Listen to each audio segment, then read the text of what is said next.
19 disturbing entries over 10 levels of depravity, all compiled into this 1.5-hour Iceberg video. The ocean is a very dangerous, very mysterious, and very terrifying place. And, honestly, I think I'm just going to keep my feet dry for the foreseeable future. Let's dive right into the depths of the world's oceans. A quick warning though, it gets pretty dark as we delve beneath the surface. Love ya. On January 31st, 2016, the crew of a racing yacht crossing the Western Pacific spotted another vessel drifting hundreds of miles from land. The damaged boat was called Sao. Its mast was broken, and there was no sign that anyone was on deck or inside. One crew member swam across and climbed aboard, and he found one of the most haunting yet fascinating things I have ever seen. Inside, he found the preserved mummified remains of 59-year-old German sailor Manfred Bajorat. The discovery was reported to maritime authorities, and the racing crew was eventually instructed to continue, but for reasons that remain unclear from the available material, Sao was not immediately recovered, so the yacht kept drifting. Almost a month later, on February 26th, fishermen near the Philippines discovered the same boat again, now around 100 kilometers from the coast. Manfred was still inside, seated at a desk near the yacht's radio, slumped over his right arm as though he had simply fallen asleep. Documents aboard confirmed his identity. Manfred had been an experienced sailor who had spent much of the previous 2 decades traveling the world. After separating from his wife Claudia in 2008 and following her death from cancer 2 years later, he increasingly made the sea his home. Police initially investigated whether somebody else could have been involved, but found no obvious signs of violence. An autopsy concluded that Manfred had suffered a heart attack. The hot, dry, salty conditions aboard the yacht had helped preserve his body, creating the mummified appearance that made the case internationally famous. The strangest part of this case for me is how Manfred got 1 more month at sea, the very place he loved the most. On the evening of March 7th, 2021, 41-year-old British woman Sam Heslop was seen leaving a bar on the island of St. John in the US Virgin Islands with her American boyfriend Ryan Bain. He was a boat captain. CCTV, later released by police, shows the couple holding hands as they walk down a wooden dock, climb into a dinghy, and then head over to Bain's 47-foot catamaran, a boat called Siren Song, which was anchored in nearby Franks Bay. It is the last confirmed footage of Sam alive. Sam, originally from Southampton, had previously worked as a flight attendant before leaving the UK to sail across the Atlantic with friends. She met Bain in 2020, and by early 2021 she was living aboard Siren Song and working as a chef for luxury charters. March 7th had been the completion of her first charter. According to Bain, the couple returned to the yacht, went to sleep, and he later woke after hearing the vessel's anchor alarm. By around 2:30 a.m., he said Sam was gone. Bain took the dinghy ashore and contacted police, giving a brief statement at approximately 2:44 a.m. The major question came afterwards. Police said they told him to contact the US Coast Guard, but the Coast Guard did not receive his call until 11:46 that morning. Roughly 9 hours later, Bain's lawyer has said his client believed police were going to contact them instead. Coast Guard Commander Jan League later stressed that minutes are important when somebody may be in the water, and that such a delay reduces the chances of locating them. Boats, helicopters, divers, drones, and search dogs were eventually deployed, but no trace of Sam was found. Her passport, phone, wallet, and money were all left aboard Siren Song. Friends described her as organized, level-headed, and a strong swimmer, and questioned why she would voluntarily enter the water alone during the night. The investigation produced further complications. Although the Coast Guard conducted a safety inspection, Bain, acting on legal advice, invoked his constitutional rights and did not permit a full forensic examination of the yacht. He also declined formal police questioning. He has never been charged with any offense connected to Sam's disappearance, and his lawyer maintains that he had nothing to do with it. Years later, newly examined CCTV created another discrepancy. Bain had previously estimated that the couple returned to Siren Song at around 10 p.m., but the timestamp shows them leaving the dock at 8:45. The journey to the yacht should have taken only minutes, leaving roughly an hour in the evening that investigators say remains unexplained. Bain's lawyer argues this was simply an inaccurate time estimate, made during a stressful situation. Sam's family have also questioned why the yacht was never forensically searched before it was later put up for sale. Police have described Bain as the only person of interest, while making clear there is no evidence establishing what happened to Sam. More than 4 years later, the case remains a missing person investigation. There is no confirmed evidence that Sam fell overboard, left the yacht voluntarily, or met with foul play. What is known is that she boarded a dinghy with Ryan Bain that night, reached the area where Siren Song was anchored, and then disappeared without leaving behind the belongings she would normally need to go anywhere. In the early hours of November 25, 2024, passengers aboard the Sea Story were asleep as the dive boat travelled through the Red Sea off Egypt. The 4-deck vessel was carrying dozens of tourists, crew and dive guides on a multi-day diving trip when, sometime between 2 and 3 a.m., it suddenly rolled hard onto its side. Some said the sea had been rough, but not extraordinary. What concerned them more was how unstable the boat appeared. Heavy furniture had been sliding across the upper deck, belongings were moving around inside cabins, and one of the small inflatable boats had even fallen overboard earlier that night. When the vessel finally overturned, everything inside shifted 90 degrees. Cabin doors were suddenly above or below passengers, rather than beside them. Furniture and luggage blocked exits. The engines stopped, the lights went out, and seawater began entering the lower levels. Those who managed to reach the upper deck had little time. The Sea Story was sinking quickly, forcing passengers to jump into the water. Some later discovered that the emergency lights on their life jackets did not work. When survivors eventually reached the life rafts, they also found that food and water they remembered being promised during the safety briefing were not there. But several people never escaped the vessel at all. Belgian passenger Luciana Galetta and her partner Christophe Lemons became trapped inside the overturned hull. After attempting to escape through a flooding corridor, they found an air pocket near the rear of the vessel and climbed onto fuel tanks above the water. A dive guide later joined them.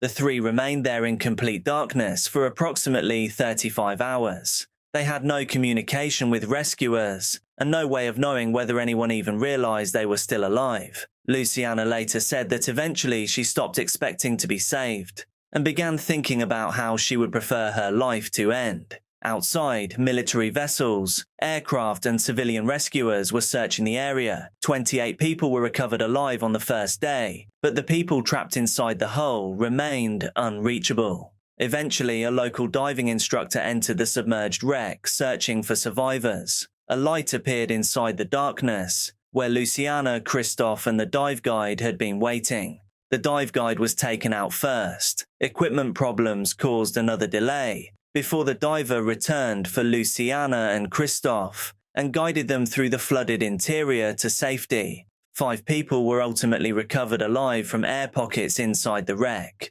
4 others were found deceased, while 7 remained missing and were later officially declared dead. Egyptian authorities initially said the Sea Story had been struck by a huge wave, but an oceanographer who examined weather data said waves in the area were probably closer to 5 feet. The sinking also raised serious questions about the vessel's safety and the response that followed. Survivors reported faulty emergency equipment, unsecured furniture, and delays in rescue, while the official explanation involving a massive wave was challenged by those who had actually been in the water.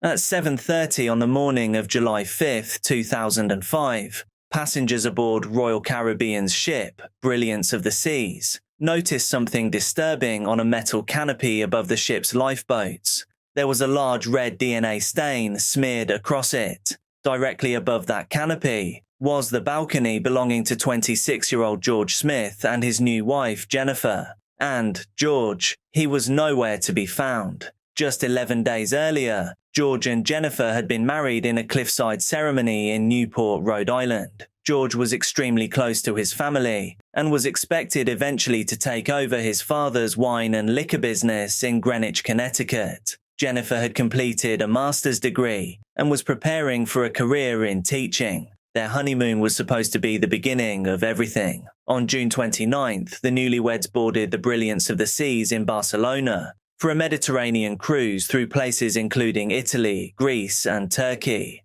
On July 4th, they explored Mykonos, one of George's favorite places, before returning to the ship for dinner. According to Jennifer, they toasted to their future. Around midnight, they headed to the casino. Security cameras captured both of them there, but for George, it would become his last known image. The couple had been drinking, and over the following hours they became separated. George continued socializing with 4 young men he had met aboard the ship: Josh Askin, Rusty Kaufman, Greg Rosenberg, and Zach Rosenberg. Their account was that shortly after 4 a.m., they brought an intoxicated George back to his cabin, helped him into bed, and then left. Jennifer was nowhere near him. At approximately 4:30 that morning, she was discovered unconscious in a hallway or alcove near a stairwell, hundreds of feet from the cabin. She later said she remembered very little about what had happened after leaving the casino.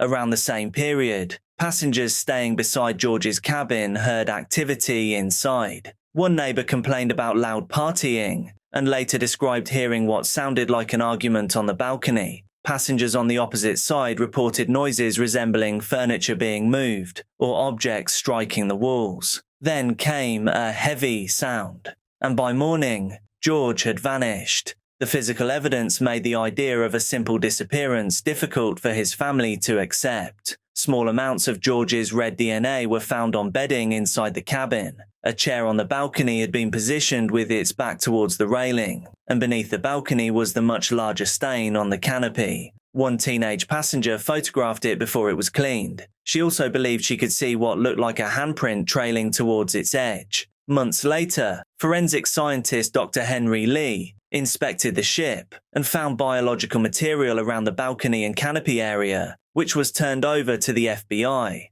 George himself was never recovered. The 4 men who had accompanied him back to his cabin became central to the unanswered questions. They maintained that George was alive when they left and said they returned to another cabin and ordered room service. No, she wasn't.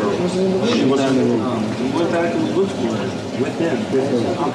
And then we couldn't find her. She was gone. And then we came back to George's room and put him in bed, and then we went to sleep. We closed the door, we never saw him. Never saw him again. End of story. Years later, an attorney working for George's family examined Royal Caribbean records and said he could find no record of that room service delivery. A lawyer representing Josh Askin argued that handwritten records could simply have been incomplete. There was something else too. A video made after George disappeared reportedly showed several of the men making deeply insensitive remarks about what had happened. One was heard saying, "I told you I was gangster." Lawyers representing the men maintained that their clients had done nothing wrong.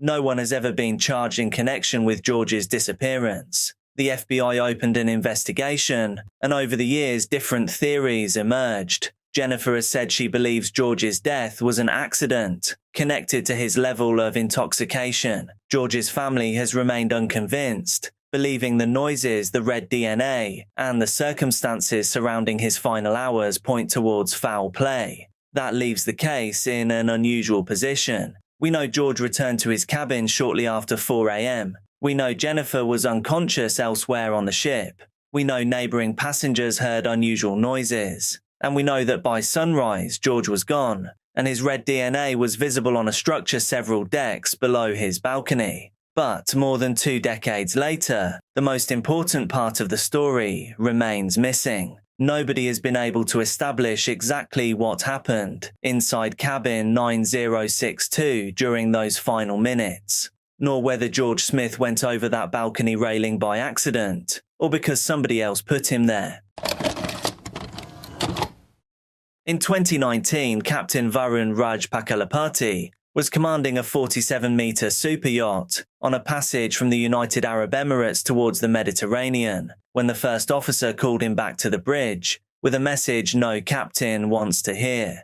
Captain to the bridge, pirates. It was around 1 p.m. in broad daylight, with little else visible around them. On the radar, one small skiff had begun following the yacht from behind, matching both its speed and course. When the vessel altered direction, the skiff altered with it. When the captain increased speed, the smaller boat did the same. Then, more contacts appeared. 3 fast-moving boats began closing from one side, with another 3 approaching from the other. Including the original skiff, 7 vessels were now converging on the super yacht. Varun immediately ordered maximum speed, which was around 15 knots.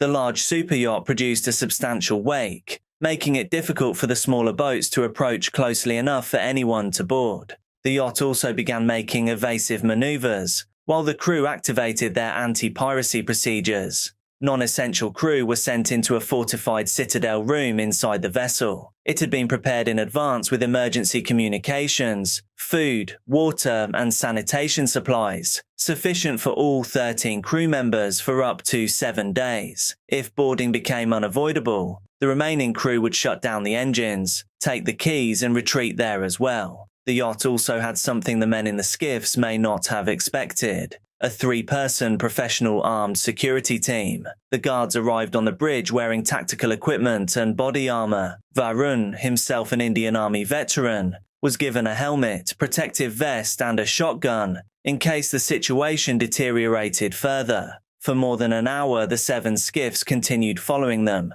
Varun could see weapons aboard the smaller boats, which repeatedly moved closer before dropping back through the heavy wake. The crew broadcast their position and a description of the threatening vessels over the International Maritime Radio Channel, warning other ships in the area, but no immediate rescue was coming. The crew still had to keep the attackers away on their own. Eventually, some of the skiffs began pushing towards the 500-meter distance, at which the security team could legally respond if the threat continued. Instead of immediately opening fire, the guards made themselves visible. 3 men in full tactical equipment appeared, where the pirates could clearly see them, deliberately displaying their weapons and sniper rifles.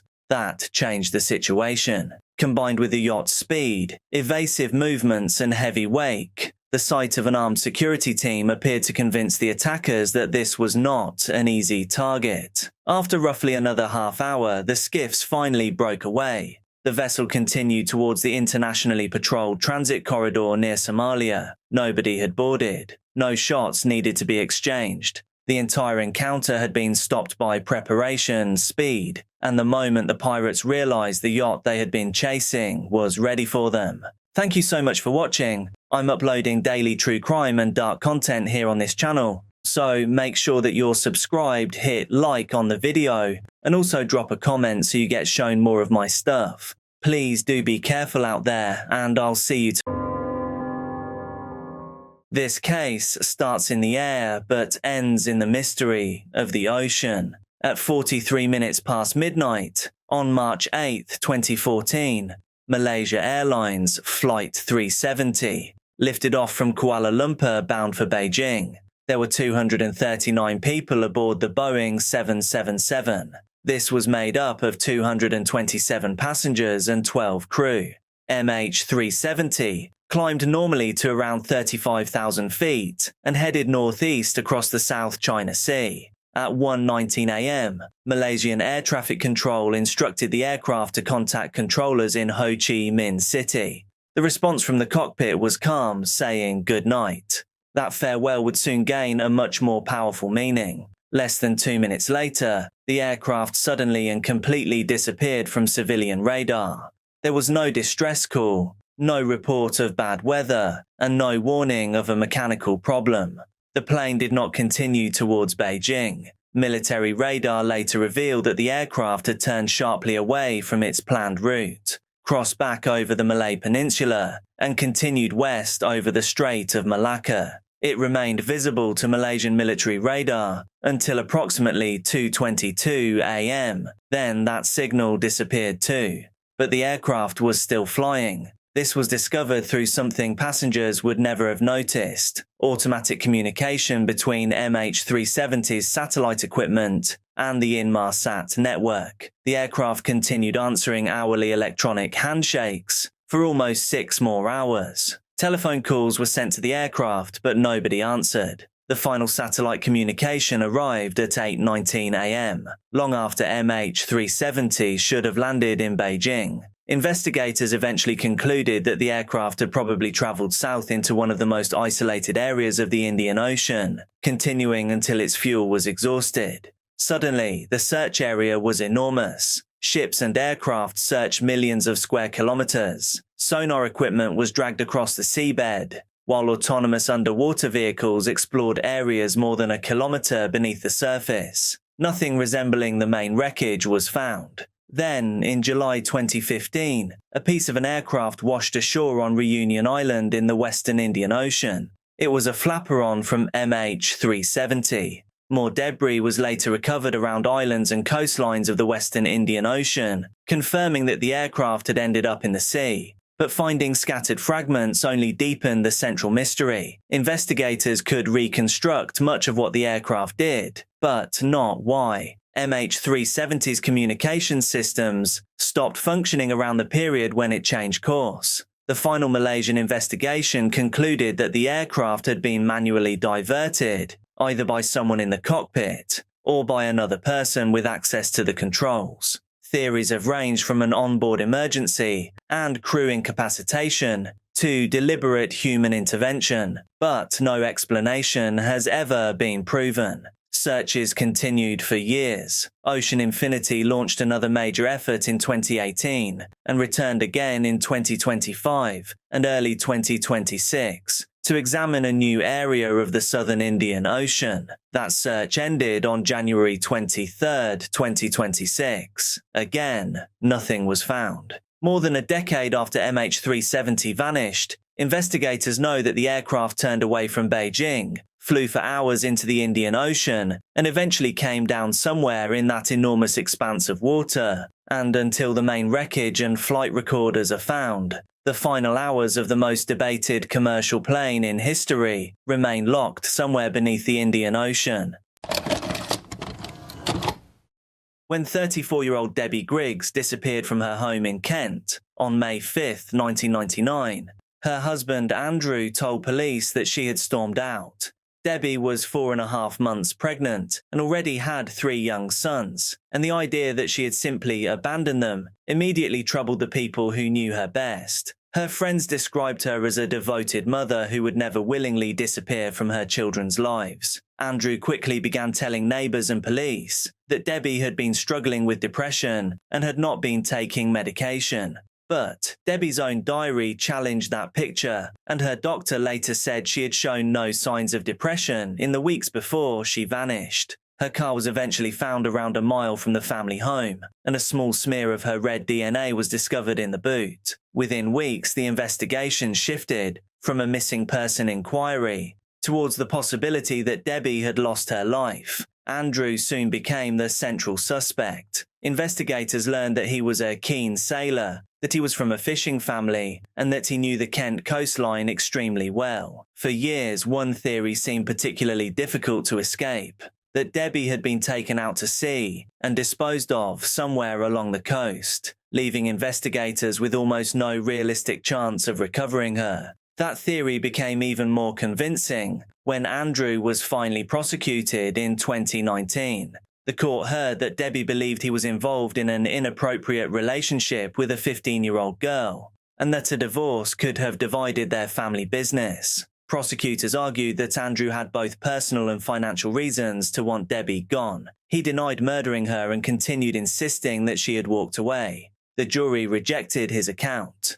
Andrew Griggs was convicted of Debbie's murder and sentenced to life imprisonment with a minimum term of 20 years. At sentencing, even the judge suggested that Andrew had probably used his knowledge of the coast to dispose of Debbie at sea, noting that he knew those waters like the back of his hand. And at that point, after more than 20 years without a body, it seemed like Debbie might never be found. And, sorry guys, but I have led you down the garden path with this one, Because we all thought Debbie was at sea, she wasn't. In 2022, police received a tip-off directing them to a property in St Leonard's, Dorset, the place where Andrew had moved after the original investigation. Officers excavated the back garden. There they found human remains. Fragments of teeth were recovered, and they were used to finally identify the person buried there as Debbie Griggs. After more than 2 decades of speculation about boats, coastlines, and an unrecoverable body somewhere beneath the sea, Debbie had actually been buried on land, in the garden of a house connected directly to the man, already convicted of her murder. The discovery did not change Andrew's conviction. It did something far more important for Debbie's family. After 23 years, they finally knew where she was. And now, in some ways, they finally got to say their goodbyes.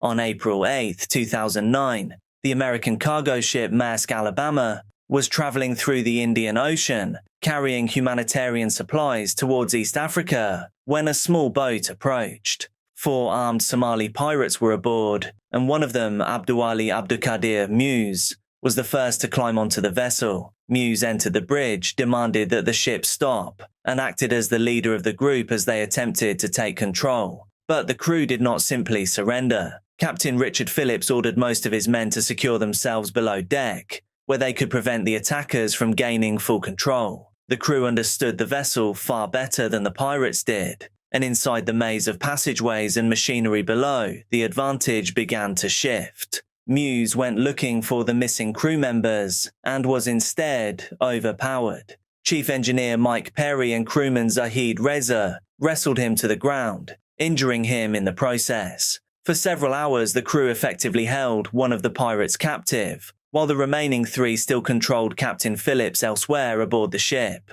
Negotiations began.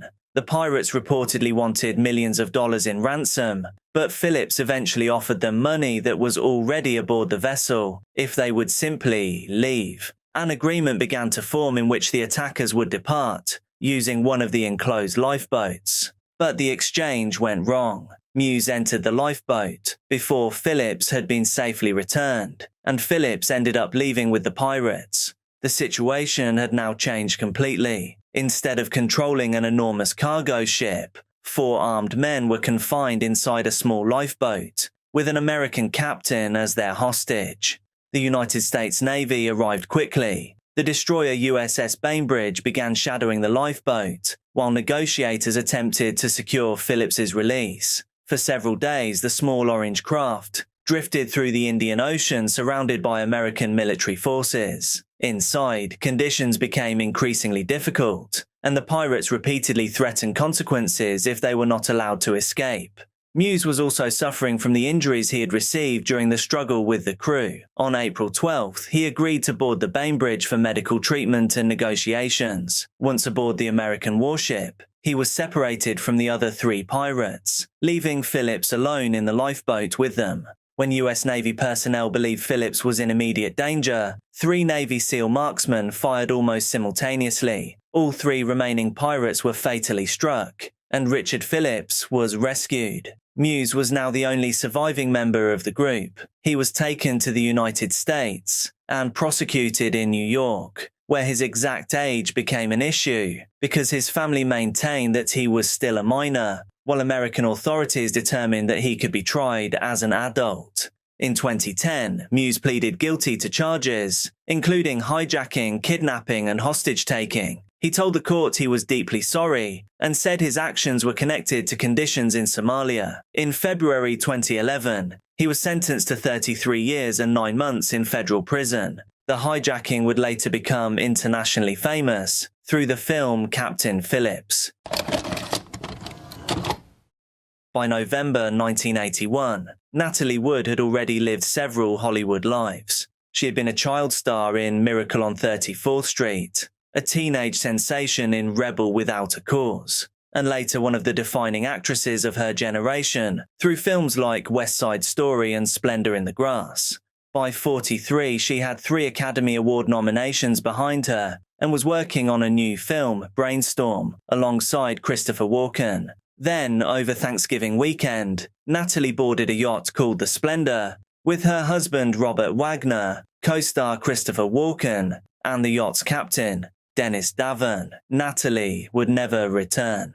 The group sailed to Santa Catalina Island off the coast of California. On the evening of November 28th, they ate and drank ashore before returning to the yacht. The atmosphere later became one of the most debated parts of the story. There had been heavy drinking. Husband Robert Wagner later acknowledged that he and Walken argued aboard the yacht. Then, at some point late that night, Natalie disappeared. The husband reported her missing at around 1:30 in the morning.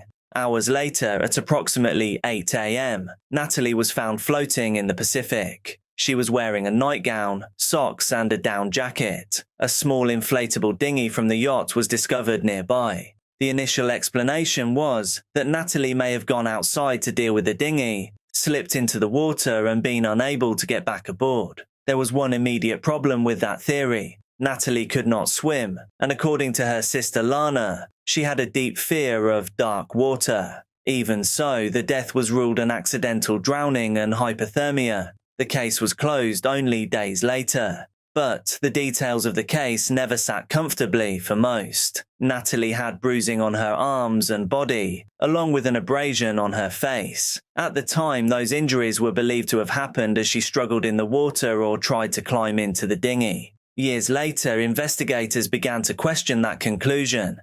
There was also the account of Marilyn Wayne, whose yacht was anchored nearby. Wayne said that during the night, she and members of her family heard a woman repeatedly crying out for help from the water. She claimed the calls continued for around 15 minutes before stopping. For decades, the official version remained in place. But then, in 2011, Dennis said he had not told investigators everything that he knew. He claimed Natalie and Wagner had argued before she disappeared, and said the response after she vanished had not happened as quickly as it should have. His new account was one of the reasons authorities reopened the investigation. Natalie's injuries were examined again. Amazingly, in 2012, her death certificate was changed. Her demise was no longer described simply as an accidental drowning. It was now recorded as drowning and other undetermined factors. A later review found that some of Natalie's bruises may have happened before she entered the water, although investigators could not establish exactly how they were caused. By 2018, detectives described Robert Wagner as a person of interest and said he was believed to have been the last person with Natalie before she disappeared. He has, however, denied responsibility, and he has never been charged. More than 4 decades later, the mystery remains.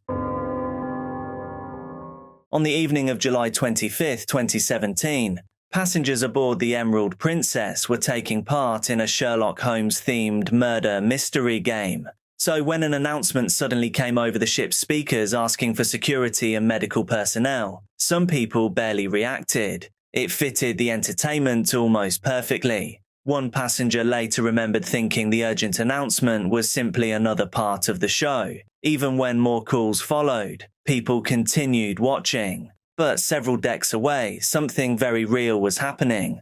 39-year-old Christy Manzanares was traveling through Alaska with her husband Kenneth, their 3 daughters, and members of Christy's extended family. The couple had known each other since high school and had been married for around 18 years. The week-long cruise from Seattle was partly a celebration of that anniversary. To people outside the marriage, there was little indication of what was about to happen. Christy worked in real estate in Utah and was described by colleagues as someone who built her working life around her children. Her employer spoke of her as a dedicated mother who made her daughters a priority despite the demands of her career.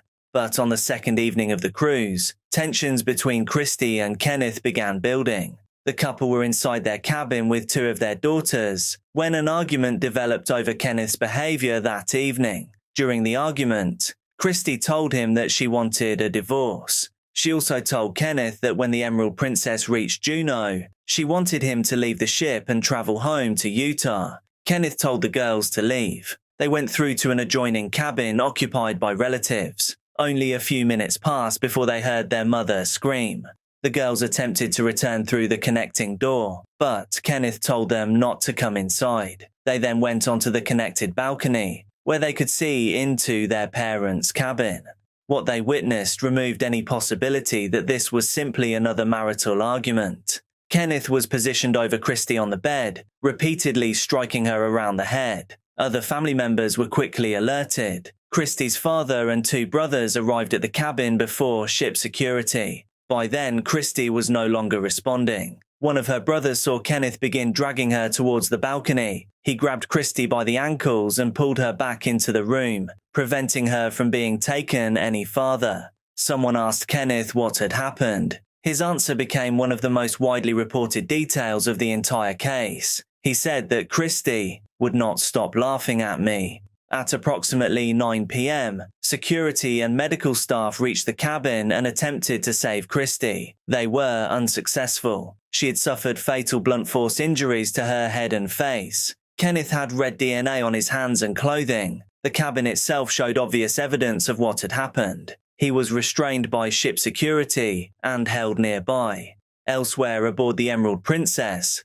passengers were only gradually beginning to understand that the announcements they had heard during the murder mystery game had nothing to do with entertainment. One passenger described hearing screaming from elsewhere on the ship and immediately knowing that it did not sound normal. Another encountered one of Christie's daughters, saying she was wrapped in a blanket and crying. The girl repeatedly asked for her mother, apparently still without a full understanding of what had happened inside the cabin. The ship, carrying approximately 3,400 passengers, was placed under restrictions while authorities responded. Its planned route was altered, and it traveled directly to Juneau, where investigators boarded. Because the incident had occurred in United States territorial waters, the FBI took control of the investigation. While Kenneth was being processed, he reportedly made another short statement saying, "My life is over." Christie's family was now facing something almost impossible to comprehend. They had boarded the Emerald Princess together for a holiday through Alaska. Within 2 days, Christie was gone. Her daughters had witnessed part of what happened, and their father was in custody. Kenneth initially faced a first-degree murder charge, but in February 2020, he pleaded guilty to second-degree murder and therefore accepting responsibility for causing Christie's death. In June 2021, he was sentenced to 30 years in federal prison without the possibility of parole, followed by 5 years of supervised release. He would barely begin serving that sentence. Just over a month later, on July 14, 2021, Kenneth Manzanares was found unresponsive inside an Alaska correctional facility. Attempts to revive him failed. Authorities said there were no indications of foul play. On August 12, 2000, the Russian nuclear submarine Kursk was taking part in the country's largest naval exercise in more than a decade. The vessel carried 118 men and was operating in the Barents Sea when, shortly before midday, a violent explosion ripped through its forward torpedo compartment. Just over 2 minutes later, a second explosion followed, around 250 times more powerful than the first. The second blast tore through several compartments and opened the hull to the sea. The submarine dropped to the seabed, coming to rest at a depth of around 108 meters. Most of the crew were likely lost almost immediately, but not everyone. 23 men from the rear section survived the initial explosions and gathered inside the 9th compartment, where they waited in darkness for rescue. One officer managed to write notes documenting their situation. In the first, written less than 2 hours after the second explosion, he recorded that 23 men had gathered together and that conditions were deteriorating. A later note, written in darkness, estimated their chances of survival at only 10 to 20%. Above them, the rescue response was already going badly. Nearby vessels had detected the explosions, but initially assumed they were part of the military exercise. When Kursk later failed to make scheduled contact, concern grew slowly. More than 6 hours passed before a serious search and rescue effort began, and it took more than 16 hours to locate the submarine on the seabed. Russian rescue vehicles repeatedly tried to connect to the escape hatch, but failed. Bad weather, equipment problems, poor visibility, and difficulties creating a secure seal cost more time. Foreign governments offered specialist assistance, including Britain and Norway, but Russia initially refused. 5 days after the disaster, foreign help was finally accepted. By the time Norwegian divers opened the rear escape hatch, there was no possibility of finding anyone alive. Investigators later concluded that the first explosion had probably been caused by a leak inside a practice torpedo. Highly concentrated hydrogen peroxide escaped from the weapon and reacted violently inside the tube. The resulting fire then triggered the much larger second explosion, detonating several other torpedoes. The 23 survivors in the rear compartment appear to have lived for several hours after the submarine reached the seabed. As their oxygen supply deteriorated, they attempted to use chemical cartridges designed to generate more breathable air. Investigators believe one cartridge fell into oily seawater, causing a flash fire that consumed much of the remaining oxygen. The disaster quickly became about more than the loss of Kursk. Officials initially released misleading information, at one point suggesting communication had been established with the crew and that everyone aboard was alive. Russian authorities also promoted theories involving a collision with a foreign submarine, despite later evidence supporting an internal explosion.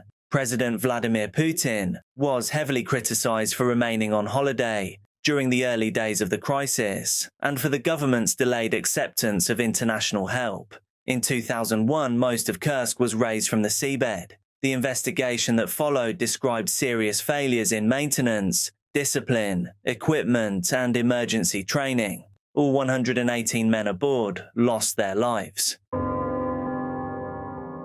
At around 5:50 on the morning of November 5, 2005, passengers aboard the luxury cruise ship Seabourn Spirit were suddenly woken by the sound of gunfire. The ship was traveling through the Indian Ocean, roughly 100 miles off the coast of Somalia, carrying 151 passengers and 161 crew members. It was on its way from Alexandria in Egypt towards Mombasa, Kenya, when two small speedboats appeared alongside it. There were several armed men aboard each one, and they immediately opened fire. Automatic rounds struck the side of the ship, while the attackers also launched rocket-propelled grenades towards the vessel. One rocket penetrated the side of a passenger cabin, while another reportedly struck the stern.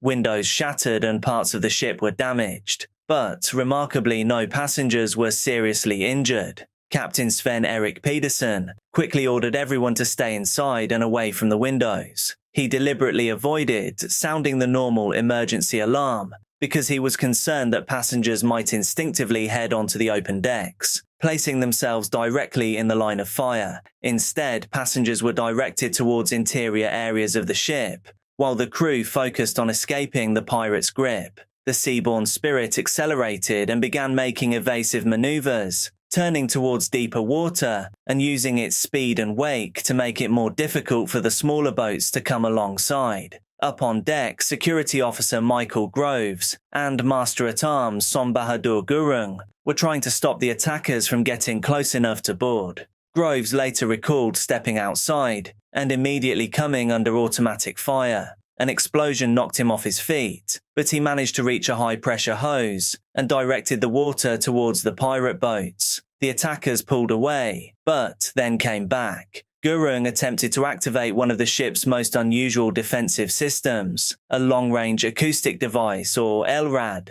The device could project an extremely powerful and painful beam of sound over hundreds of meters, making it difficult for anyone in its path to continue approaching. Before Gurung could fully operate it, he was struck by shrapnel and collapsed. Groves dragged him to safety and then returned to the LRAD himself. The sonic device was aimed towards the attackers, while the crew continued using water hoses, and the captain kept the ship moving at speed. Together, those measures prevented the pirates from getting close enough to board. The attack continued for roughly half an hour before the speedboats finally fell away. The ship abandoned its planned stop in Mombasa and instead headed for the Seychelles, where the damage could be inspected and repaired. Groves and Gurung were later formally recognized for their actions and received honors for bravery. The incident became one of the clearest early warnings that Somali piracy was no longer confined to slow-moving cargo vessels close to shore. Even a luxury cruise ship,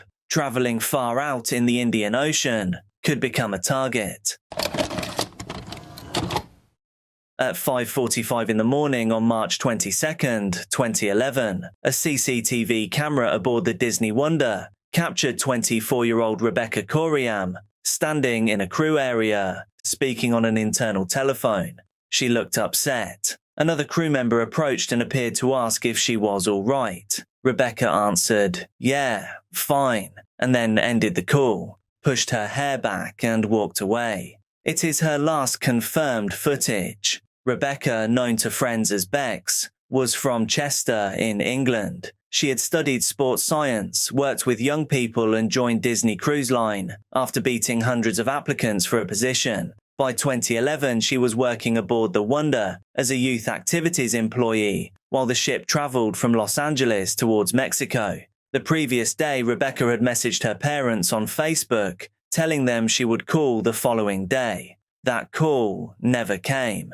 At 9 a.m., Rebecca failed to report for work. She was paged over the ship's public address system, but there was no response. Crew searched the vessel. The surrounding ocean was also searched. Rebecca had apparently vanished from a ship carrying thousands of people. The first explanation to take hold was that she had gone overboard. When Rebecca's parents, Mike and Anne, travelled from England to Los Angeles, they were shown the final CCTV footage and taken around parts of the ship. They said the captain suggested Rebecca may have been swept from an area near the crew swimming pool. Her parents immediately struggled with that idea. The pool area was surrounded by high metal walls, and there were security cameras throughout the ship. They wanted to know how Rebecca could have disappeared from there without anyone seeing it happen. Then there were the flip-flops. Footwear supposedly connected to the pool area was returned among Rebecca's belongings. Friends said the sandals were not her style. Private investigators working for the family later said they had another crew member's name and cabin number written on them. So therefore, they did not belong to Rebecca. Questions also surrounded the investigation itself. Because the Disney Wonder was registered in the Bahamas, the case fell primarily to Bahamian authorities. Rebecca's parents said a single detective spent only a short period aboard the ship and interviewed relatively few people. The family repeatedly complained that they were never given a satisfactory explanation of what had happened.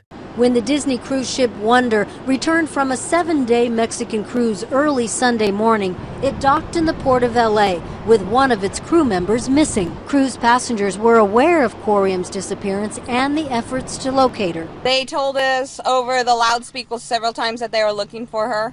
Okay. And then all of a sudden they said they still hadn't found her. But we didn't notice anybody panicking or, frantically going in and out of rooms or... I actually didn't even notice. I didn't even notice the search. I mean, it was, they said that they were searching, but it was nothing obvious.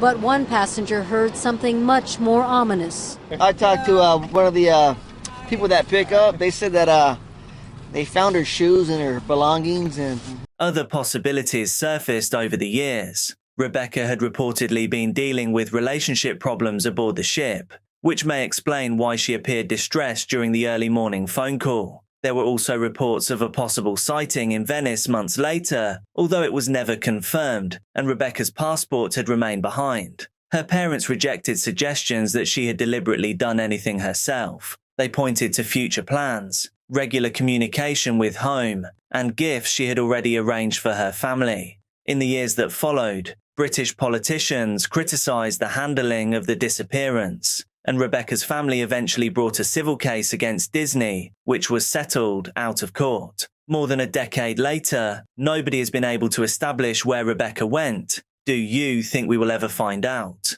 Let me know your thoughts down in the comments. In the early hours of New Year's Day 1998, thousands of people were still celebrating around Furneaux Lodge in New Zealand's Marlborough Sounds. Among them were 21-year-old Ben Smart and 17-year-old Olivia Hope. They had arrived separately, but by around 4 a.m. they were together and looking for somewhere to sleep. Olivia had expected to return to the yacht Tamarack, where she had a berth, but when she and Ben got there, the spaces they planned to use had already been taken. So they climbed aboard a passing water taxi. The driver was Guy Wallace, and there were several other passengers with him, including a man Wallace did not know. That stranger offered Ben and Olivia somewhere to sleep aboard his yacht. Wallace eventually dropped the pair off with him. Neither Ben nor Olivia was ever seen again. What should have been a simple account of where they had gone immediately became complicated by the boat, Wallace described. He remembered a well-maintained wooden yacht with 2 masts, a blue stripe along the hull and several portholes. Police began searching for what became known as the mystery ketch, but their attention soon shifted towards local boat owner Scott Watson. Watson had been at Furneaux Lodge that night and owned a yacht called Blade. The problem was that Blade looked very different from Wallace's description. It had 1 mast, a steel hull, no portholes and no blue stripe. Police argued that Wallace could simply have been mistaken in the darkness. Watson was arrested in June 1998. The case against him was almost entirely circumstantial. No bodies were ever recovered. There was no confirmed murder weapon, and no fingerprints belonging to Ben or Olivia were found aboard Blade. 2 blonde hairs discovered on a blanket from Watson's yacht became important evidence, with testing presented as linking them to Olivia, but questions later emerged over how the samples had been handled and whether contamination was possible. Then there was Wallace's identification of Watson. He had initially failed to recognize Watson in police photographs. Months later, he was shown another montage containing a different image of Watson, with his eyes partly closed. Wallace said the eyes looked similar to the mystery man, but still thought the hair and overall appearance were wrong. After the trial, Wallace became convinced he had identified the wrong person. Even some of the prison testimony against Watson later became controversial. 2 inmates said Watson had admitted responsibility while awaiting trial. 1 later said he had lied.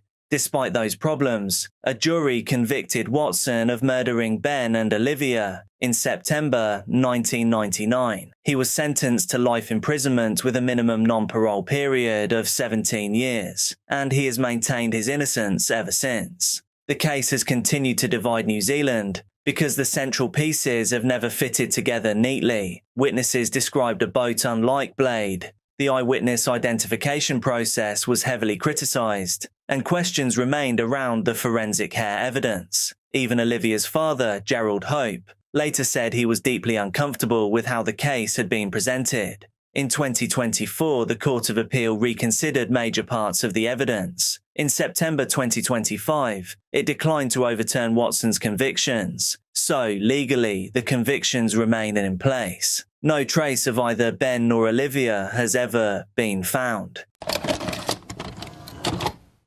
In May 2006, 52-year-old Miki Kanasaki believed she was about to take one of the most romantic trips of her life. Her former husband, Lonnie Cacontes, had booked them onto a Mediterranean cruise aboard the island Escape, beginning in Spain and travelling through Italy. They had married in 1995 and divorced 7 years later, yet their lives remained closely connected. They continued living together for periods of time, shared property and finances, and eventually appeared to be trying to rebuild their relationship. To Miki, the cruise seemed like proof that reconciliation was real. Her niece later remembered how excited she had been. Lonnie was known for being careful with money and rarely taking extravagant holidays, so the trip appeared to mean something.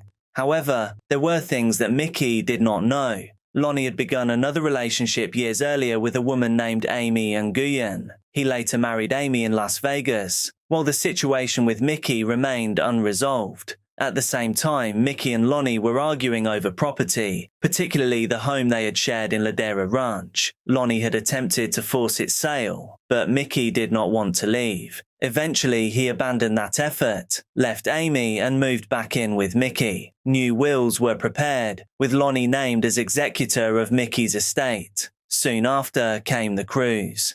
Before travelling, Lonnie had asked a friend who had worked as a private investigator and police officer about cruise ship security, including surveillance cameras. When the booking was made, he was also unusually specific about wanting a balcony cabin.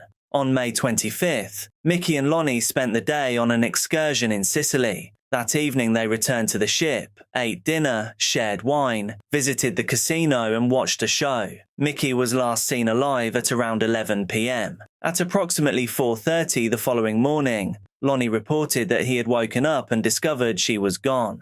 The ship was searched repeatedly. The Italian Coast Guard began searching the surrounding Mediterranean. while one explanation began to dominate. Mickey must somehow have fallen overboard. Lonnie suggested that the wine may have made her nauseous and that she could have gone outside before accidentally falling. Then he left. He spent only a short time in Naples before returning to California, leaving before Mickey had been found. Rather than returning to the home he shared with her, he went to Amy Nguyen. Their relationship resumed. For a case that appeared to depend on someone disappearing into an enormous body of water, what happened next changed everything. Mickey did not simply disappear. Her body was found floating off the Italian coast, roughly a day and a half after she vanished. The discovery meant that investigators were no longer dealing only with a missing passenger and an explanation involving an accidental fall. Mickey could now tell part of the story through the physical evidence left behind. The findings did not fit: drowning.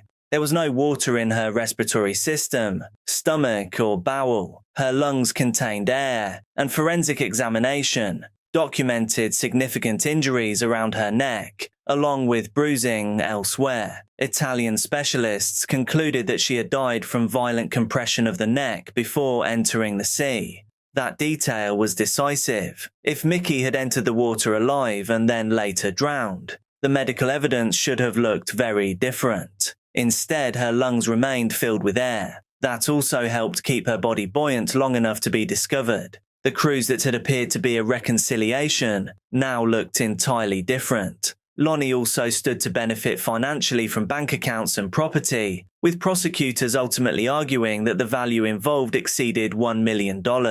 And then 2008, an attempt to move approximately $1 million between accounts attracted federal attention, leading authorities back toward Mickey's death. The investigation stretched on for years. Lonnie continued to deny responsibility, and his defense argued that Mickey's injuries could have resulted from hitting the water after a fall. But prosecutors built their case around the financial disputes, the unusual cruise arrangements, the requested balcony cabin, the security questions before the trip, and above all, the forensic evidence showing Mickey had already died before she entered the Mediterranean. In 2013, Lonnie Cacontes was arrested in Florida. 7 years later, he was convicted of first-degree murder, with a special circumstance of murder for financial gain. He was sentenced to life in prison without the possibility of parole.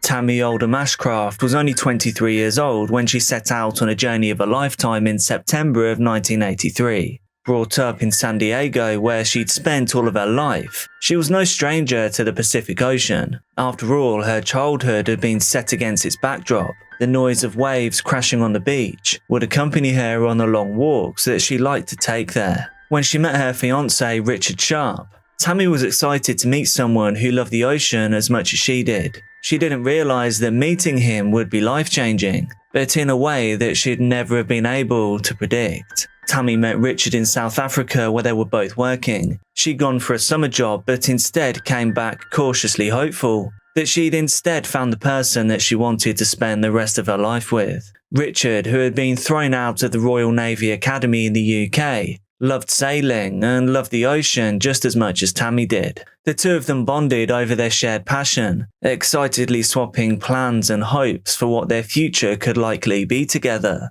both on and off the water. In a move that sounds insanely romantic, Richard built a yacht and then asked Tammy if she wanted to sail it with him to Tahiti in French Polynesia. Tammy couldn't believe that this was how her life actually was. Naturally, she agreed, and together the two of them navigated the waters. They passed the Maldives, the Christmas Islands, and Australia. These were all places that Tammy had only ever read about, given of course that her home was all the way over on the other side of the world. When they arrived in Tahiti, Richard asked Tammy a second question on a white sandy beach, overlooking a lagoon where the water was so clear it was practically transparent. The question was, "Will you marry me?" Tammy let out a scream. Sobbing, she said yes. She didn't know exactly where their future would take them both, but she did know that it didn't really matter as long as they could be together. Just as they were debating what to do next after Tahiti, a British couple approached them.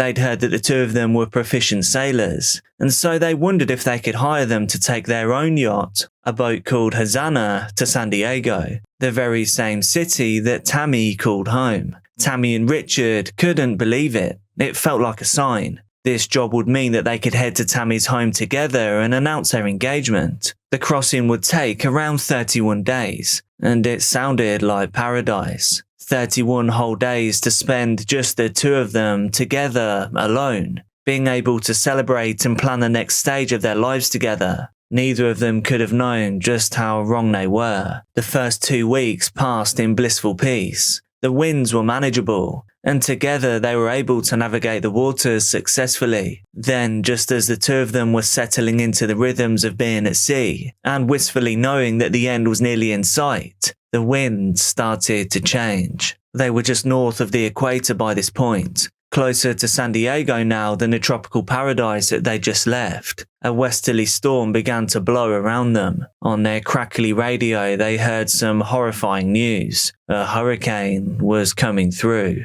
It was picking up more and more speed, whipping the waters into a frenzy around the yacht. Tammy and Richard knew that there was nowhere they could go, nowhere that they could turn to get out of this hurricane's way. They were going to be directly in its line of destruction. The couple looked at each other, scared, but hoping that together they could get through anything. They reminded themselves that their love was stronger than any storm, or at least they hoped. Then Hurricane Raymond caught their yacht right in the eye of the storm. The waves at 40 feet towered above them, crashing down with an intensity that Tammy and Richard had never seen before. The yacht rocked dangerously from side to side, tossed by the sheer power of the storm. The wind picked up to 145 miles an hour, sounding like jet engines thrown in reverse. Tammy and Richard held hands, fully realizing they were at the complete mercy of the weather. They had no idea when this would pass and when they'd be safe once again. Just hours before, they never wanted this dream journey to end. But now, both of them started dreaming about finally arriving in San Diego, dreaming of the happy life that awaited them on the other side. Tammy only pictured that life being with Richard. The waves kept getting higher and higher. The couple scrambled to batten down the hatches and to move what they could off the deck. Loose objects started to fly from the force of the wind. They pulled down the sails before they capsized the vessel, and now they had to navigate the waters with just the yacht's engine. The sea was so unbelievably strong that they'd momentarily become airborne, before crashing down violently with a shudder so strong that they both feared it would cause the boat to break. Tammy and Richard looked uncertainly at each other. Richard was in the cockpit with a safety harness and tether, and they both hoped that they could just get through the worst of it. But then the waves would come from a different direction and break down over them. Tammy and Richard were left wondering all over again if they really could make it through. "Go below deck," Richard yelled, and there was no time to argue. Tammy scrambled as fast as she could, slipping as she opened the hatches, and she threw herself inside. She then attached her own safety harness, and as she did this, she heard Richard screaming, "Oh my God." Right at that exact moment, Tammy felt the boat drop out from underneath her, and then after that, nothing. The force of the waves had capsized the boat, causing Tammy to fall and hit her head upon landing. Red was now leaking from her head, and she lay unconscious. The head injury was so severe that she would see out the rest of the storm without even knowing it. And then Tammy awoke almost 30 hours later. Groggily, she slowly came to. The water surrounding her was now eerily calm.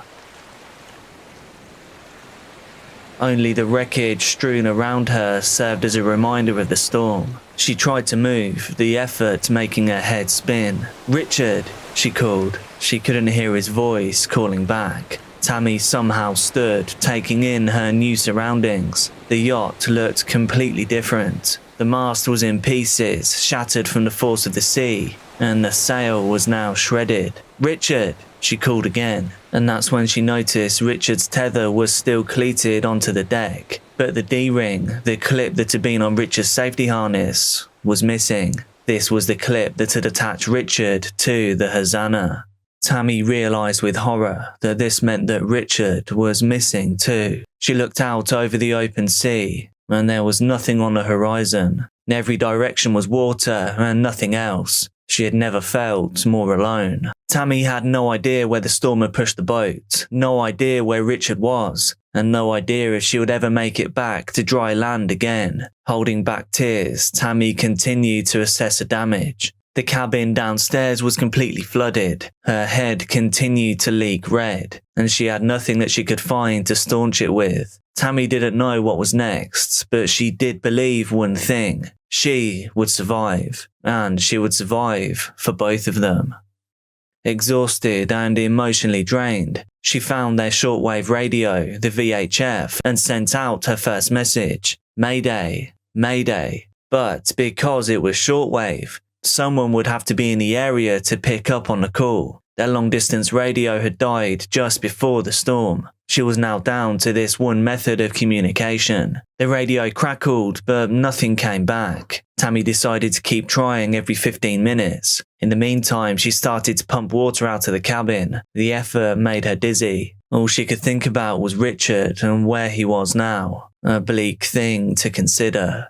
Weak and injured, she fashioned a makeshift sail from one of the broken poles, along with pieces of ripped canvas she found on the deck. She scrambled to find something that she could navigate with, and she found a sextant. This is a device that can be used to determine the angle between the horizon and the sun. She knew that this way she could find the latitude. To get longitude, she'd need a watch, but she couldn't find it anywhere on the boat, so instead she relied purely on the sextant, navigating up 19 degrees and hoping that she could find her way to Hawaii. It was still 1,500 miles away, an almost impossible prospect. 7 days passed. Tammy's head was full of thoughts of Richard, of their life together that now seemed lost. Although she knew it was unlikely she'd ever see him again, she kept hoping for a miracle. The sailing was difficult. Tammy couldn't be entirely sure where she was. All she really had to help her were the memories of what Richard had taught her. She could only keep trying to follow the signs of the sun, praying it would lead her to land.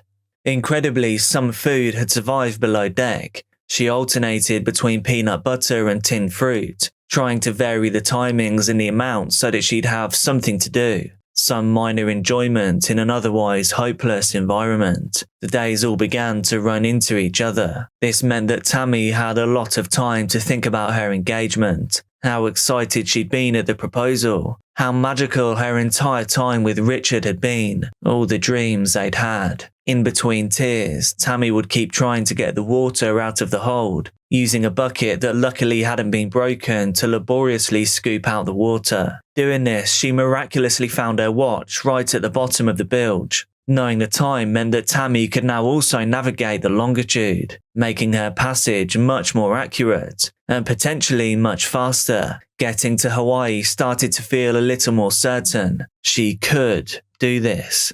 Using longitude also meant that she could get into the North Equatorial Current, nicknamed the Equator Freight Train for how quickly boats can travel once they're in it. Finally, Tammy felt like her luck was starting to turn. Being in the current meant she could feel her journey getting more hopeful, now relatively speeding to her destination. The size of the sail she'd managed to make only allowed her to go very slowly otherwise. This current could be a lifesaver.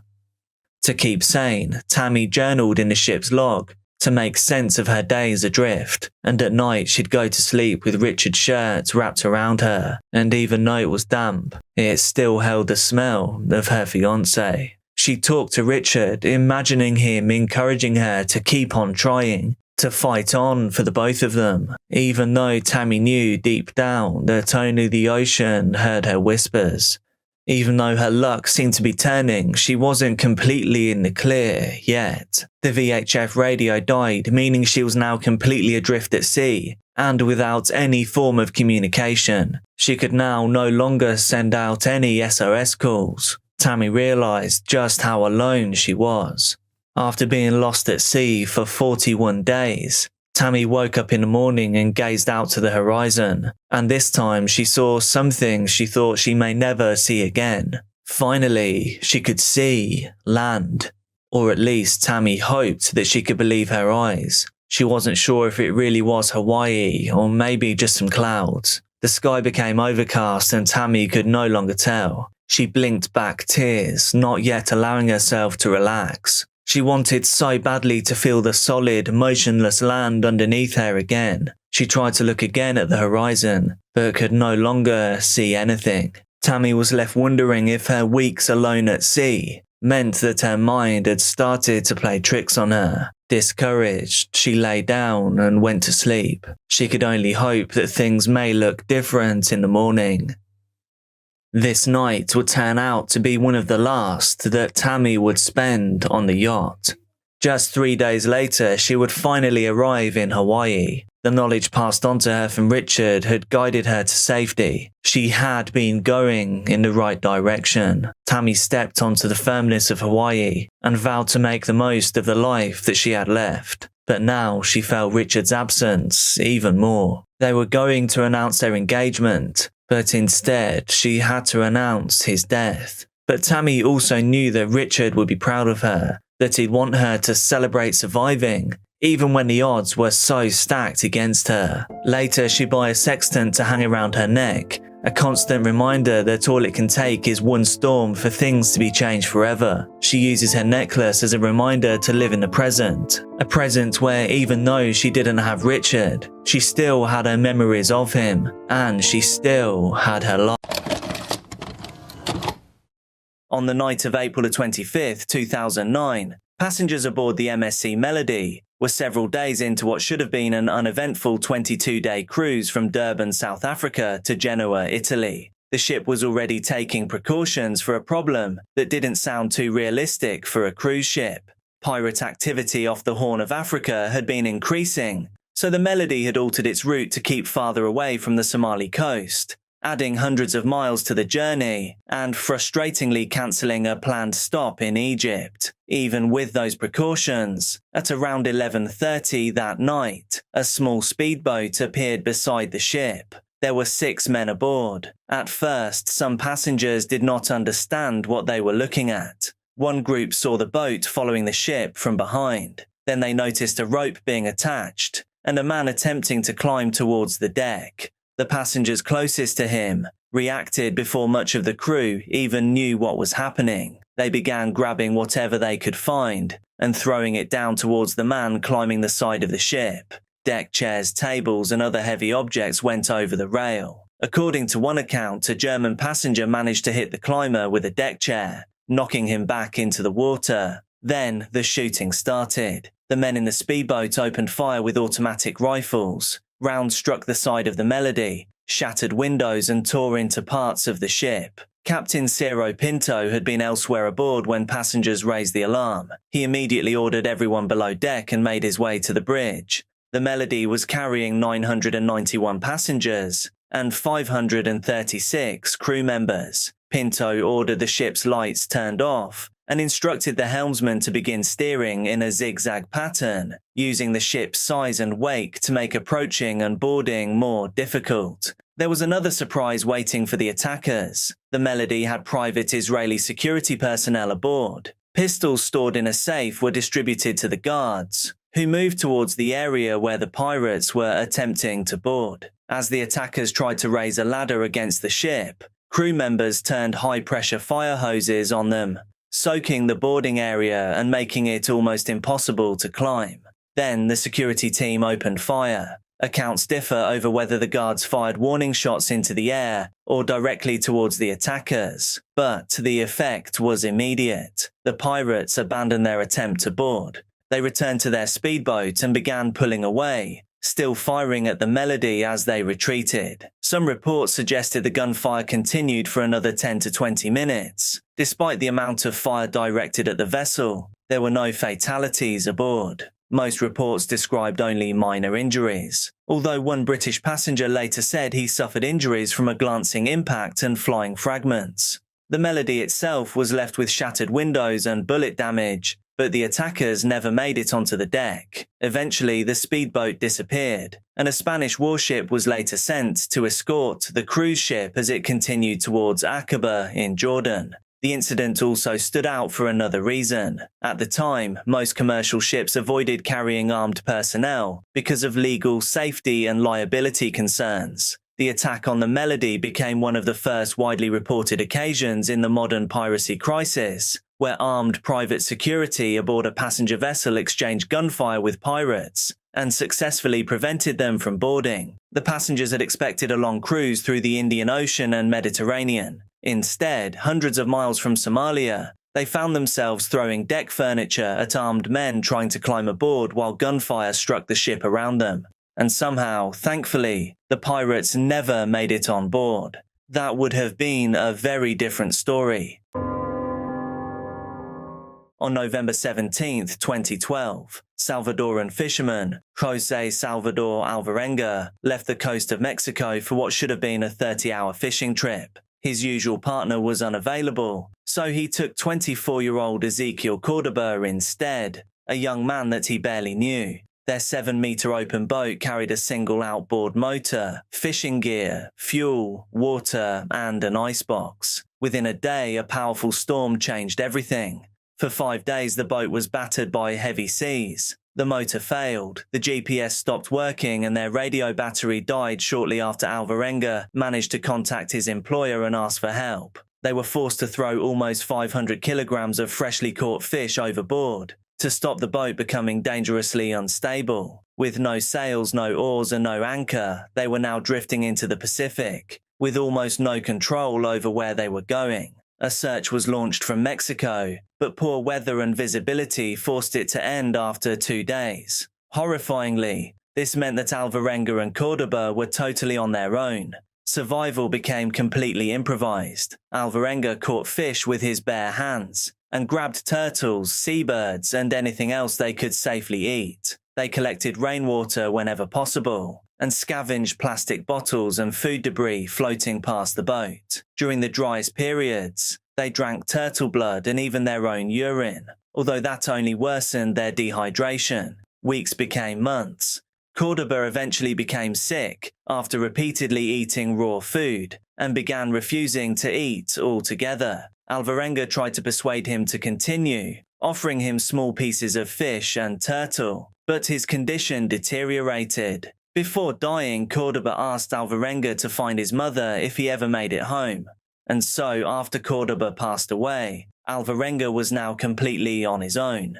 For 6 days, he kept his companion's body aboard the boat and spoke to him as though he were still alive. When Alvarenga realized what he was doing, he released Cordoba into the ocean. From then on, he had no human contact at all. He survived by creating routines. He counted lunar cycles to measure time, talked aloud to imaginary friends and family members, and searched the horizon constantly for ships. He later said he saw numerous container vessels, but none noticed the tiny fishing boat. Then, after 438 days adrift, Alvarenga saw land. On January 30th, 2014, after traveling thousands of miles across the Pacific, he reached a tiny island in the Marshall Islands. He jumped from the boat and struggled through the water to shore, barely able to walk. 2 local residents found him exhausted, heavily bearded, and speaking Spanish they could not understand. He was eventually taken for medical treatment, suffering from dehydration, anemia, swollen limbs, and the effects of a prolonged raw food diet. His story initially sounded almost impossible, but investigators confirmed that the boat he arrived in matched the one reported missing from Mexico. Ocean current modeling supported the route, and witnesses confirmed the original search. What began as a routine fishing trip had turned into 438 days alone on the Pacific, making Alvarenga one of the longest surviving castaways ever recorded. You already killed this my sister. What else do you want? Now you want to kill my mom? That's what you want now?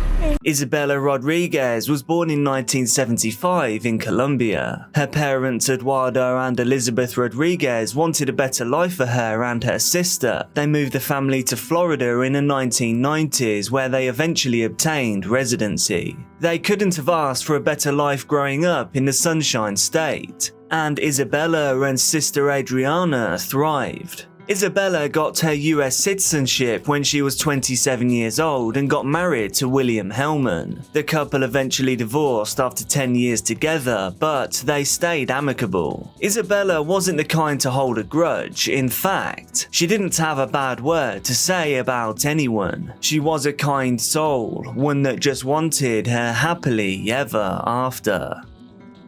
In 2015, it seemed like her dreams came true. She met Lewis Bennett online, a once sailor who now owned a small solar panel company. He had moved to Australia from the UK with his family at a young age, and after coming into some family money, he bought a boat, a catamaran to be precise. Soon their internet communication turned into a romantic relationship in real life. He flew her to meet him with his catamaran at various ports. These included Tahiti and Singapore. The two got serious quickly, and by July 2016, Lewis and Isabella had a daughter named Amelia. 6 months after the baby was born, the couple purchased an apartment in Delray Beach, a city on Florida's Atlantic coast. Things were falling into place for the family of 3.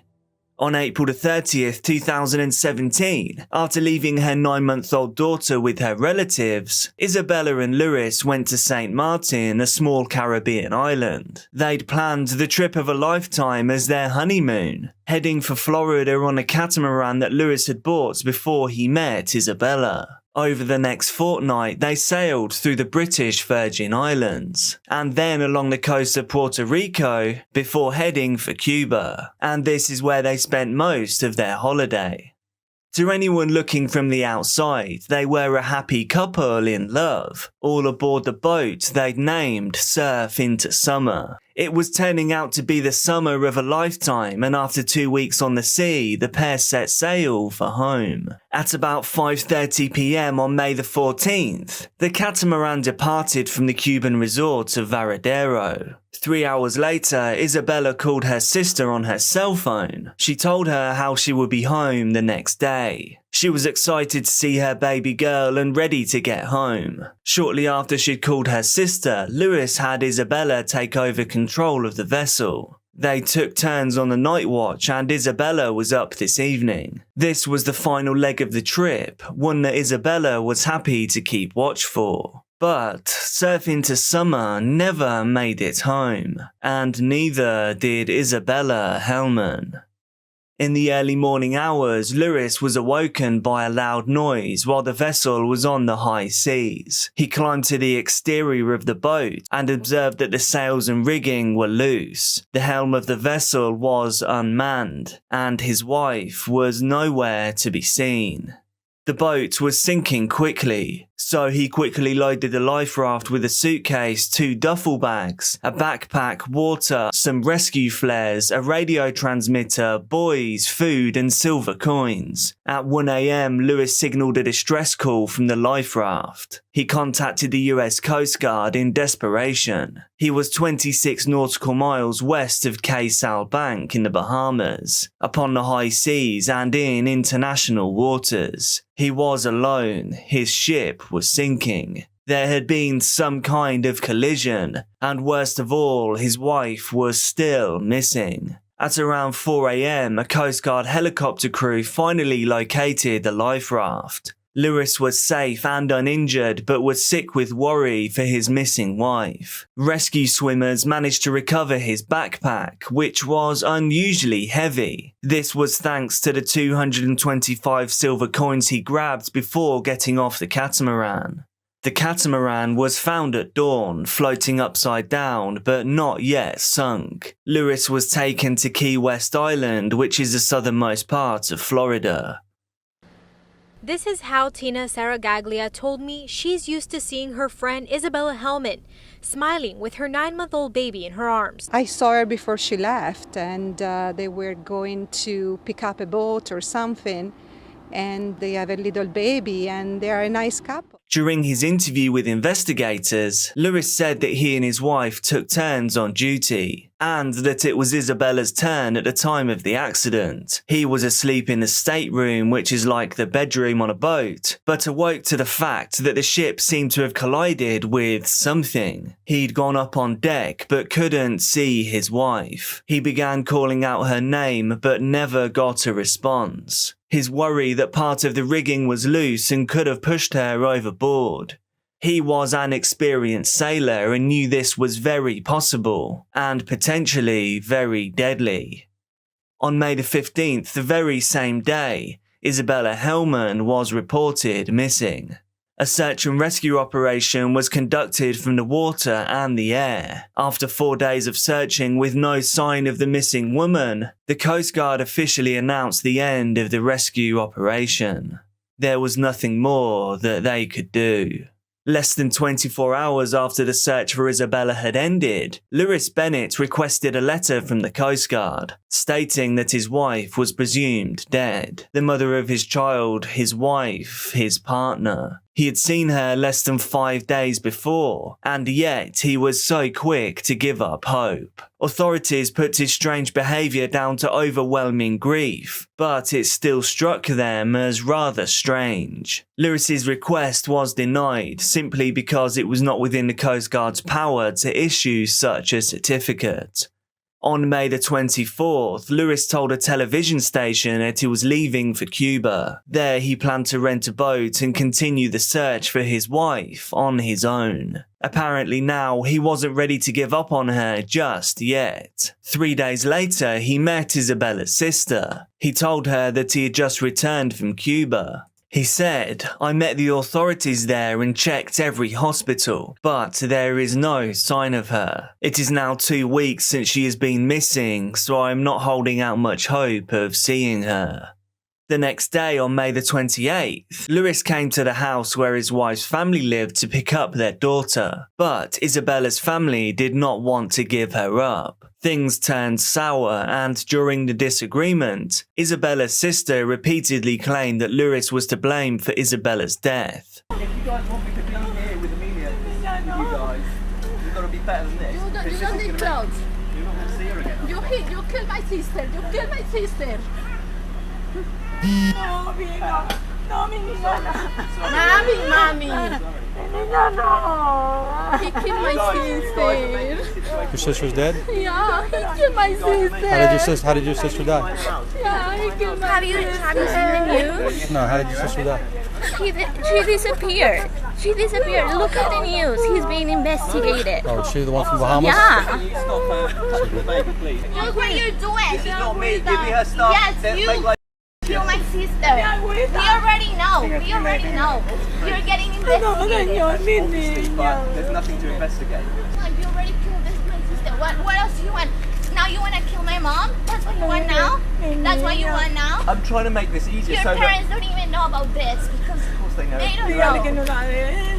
With the help of the police, Bennett was able to take his daughter, but this event did raise eyebrows. His quiet demeanour and strange behaviour after his wife's disappearance was rousing suspicion not only from Isabella's family, but also from the police.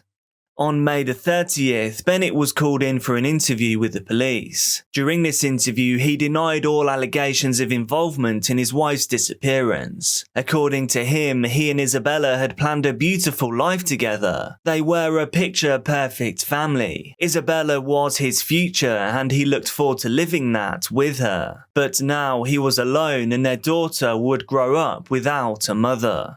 Police were skeptical. While Lewis painted a picture of a happy family life, those close to Isabella had painted a very different picture. Arguments between Isabella and Lewis had become frequent after the birth of their child. The couple's neighbours also testified to this. The two were always bickering. Isabella shared with loved ones that Lewis insisted on moving to Australia, while Isabella didn't want to leave the United States. They couldn't seem to find the happy middle ground, and the honeymoon was supposed to help them do that.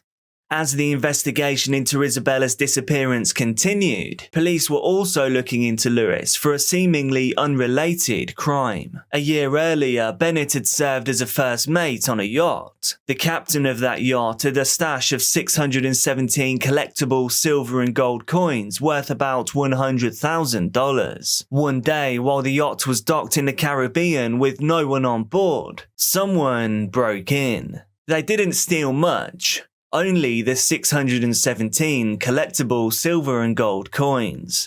But this case had dried up. Until, that is, a rescue swimmer remembered a weighty backpack. The backpack that was found with the stranded catamaran owner. Inside that backpack was over 200 coins. A year later, the captain of the yacht identified the coins in Lewis Bennett's backpack. He said this was part of his collection that was stolen from him. With this new information, the FBI obtained a search warrant for Bennett's apartment. On June 16, 2017, a search of the apartment found 162 gold coins hidden in a closet. But by that time, Lewis had left US territory. He had moved his daughter to England, where his parents lived. Because of this, the authorities couldn't arrest him. That was until he stepped back onto US soil. Lewis's financial situation was not the best, and that forced him to return to the States. Here, he had an apartment to sell and insurance payments to claim for the lost catamaran. On August 28, 2017, Lewis Bennett was arrested in Florida. He was charged with theft but maintained his innocence. A couple of days later, a federal judge set Bennett's bail at $250,000. He was unable to pay the $250,000 bail, so he remained in custody whilst awaiting trial. Whilst waiting, he tried to have his wife declared dead. This would have allowed him to sell their joint property and access the funds in her bank accounts. But twice, the judge refused.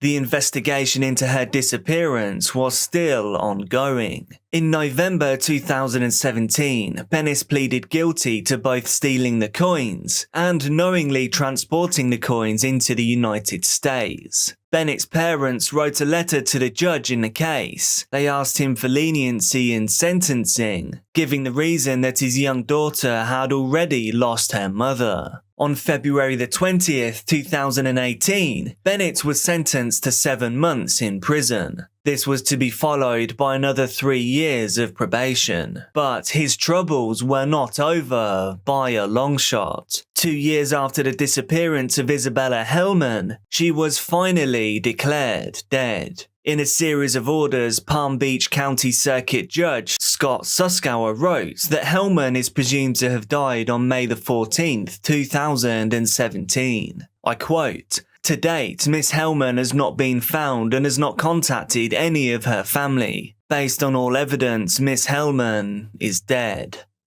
On the same day that the sentence in the stolen coins case was announced, Lewis Bennett was charged with second-degree murder. Whilst the investigation into the coins was ongoing, the police were still intent on finding out what happened to Isabella. The theory was that he had intentionally caused the catamaran in which he and Isabella were travelling in to crash. Investigators argued that Bennett wanted to inherit his wife's fortune. This was in order to pay off his own debts, and then to take their young daughter Amelia to live in Australia.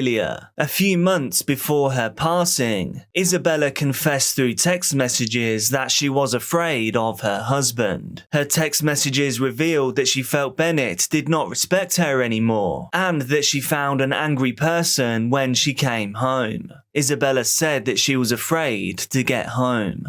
Inspection of the catamaran before it sank showed that the portholes below the waterline were open, and the damage to the twin hulls appeared to have been caused from the inside. By examining photos and video the US Coast Guard took from the catamaran before it sank, an expert hired by the FBI to help in the high seas mystery determined that Bennett's original story couldn't actually be true. It does not appear the vessel sinking was caused by accidental damage. Rather, it appears the vessel was intentionally scuttled. An associate professor Professor of Nautical Architecture and Ocean Engineering at the US Coast Guard Academy, stated in court records. Coast Guard officers who discovered the sinking catamaran also did not find anything that it could have collided with. Divers who were inspecting the vessel were hesitant to go inside. This was because it could have collapsed at any second. And eventually, it did. The catamaran sank to a depth of more than 4,000 feet, and no detailed inspection was able to be made.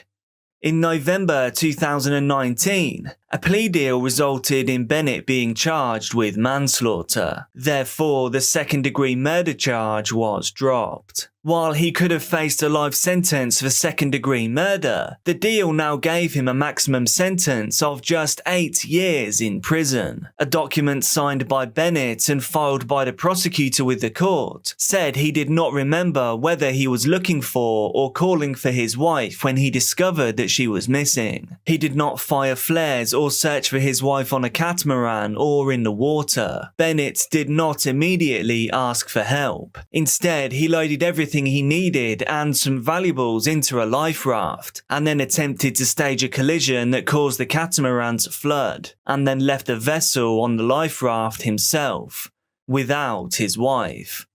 The prosecutor's office stated that yes, he did call for help, but it was 45 minutes after he stopped and realised that his wife was nowhere to be found. Bennett had experience of sailing in open water for extended periods of time. This included being trained in emergency situations. He knew the emergency procedures, but for some reason, on that night, he did not use his knowledge. Was it by choice, or was he simply panicking? He did not require Isabella to wear a life jacket, harness, or personal locator whilst manning the vessel alone that evening. And I quote from the prosecution, "Bennett is an experienced sailor who received a certification from the Royal Yachting Association in the United Kingdom as a coastal skipper. This training included instruction on the emergency procedures, such as man overboard protocols and night sailing safety." But in contrast to Bennett, his wife had not been trained in emergency sailing procedures, did not have a sailing certification, and had substantially less sailing experience. In essence, Bennett admitted to his negligence, namely handing over control of the catamaran to his wife who lacked the necessary experience, which ultimately caused her to fall overboard and drown.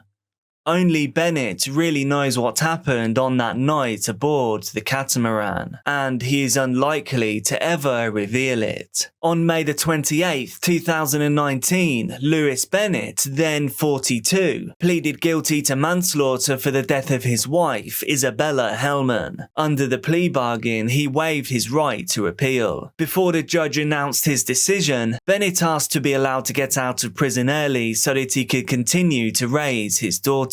He said, "If you may permit me to be with my daughter as soon as possible, I want to bring her up in a manner that is respectful to my wife's wishes." But Judge Marino sided with the prosecutors. He sentenced Lewis to 8 years in prison, and then 3 years on supervised release. The Hellman family's attorney said, "She's lost her mom, but that doesn't mean she's lost her mom's family." Thank you so much for watching. I'm uploading daily true crime and dark content here on this channel, so make sure that you're subscribed, hit like on the video, and also drop a comment so you get shown more of my stuff. Please do be careful out there, and I'll see you tomorrow.